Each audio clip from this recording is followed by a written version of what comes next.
Assalamualaikum Waqar and to all Z4 students. Today we will be discussing a condition that is called stall.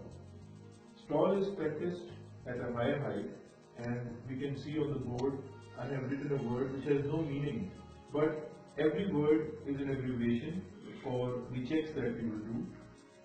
A is for height. Height should be 3000 above ground level.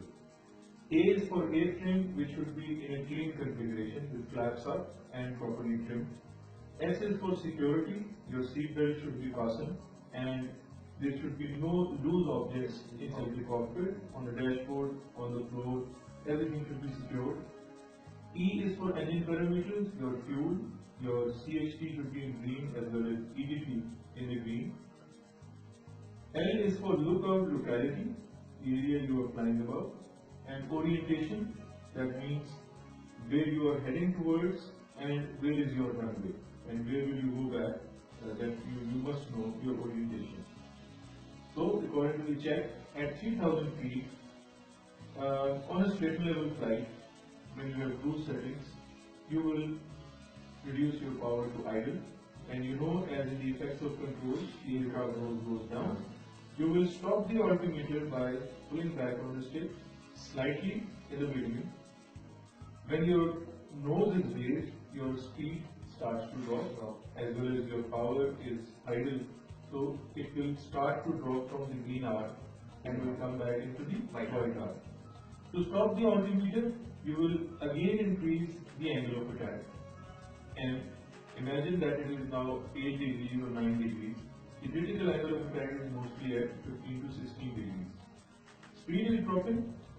Due to the loss of power, there is no slipstream effect, there is no effectiveness anymore in the aircraft.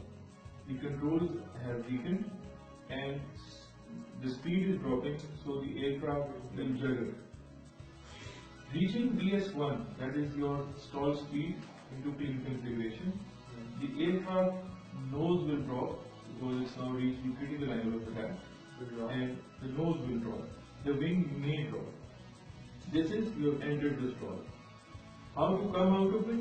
You have to anticipate very quickly.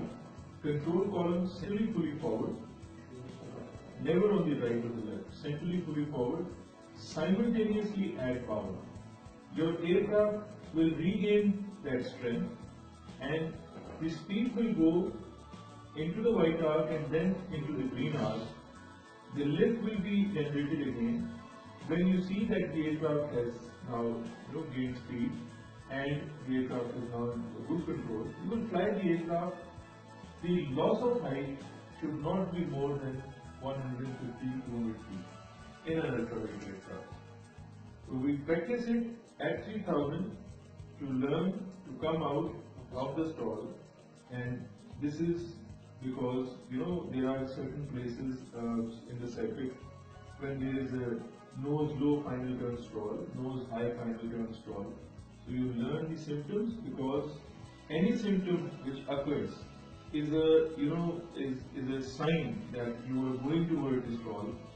So learning the complete stall is to learn the symptoms while flying at a low height, normally at landings, and turning for finals, nose low, or turning for finals in the nose high. So this is why we learn this stall. Thank you very much. Hope you understood.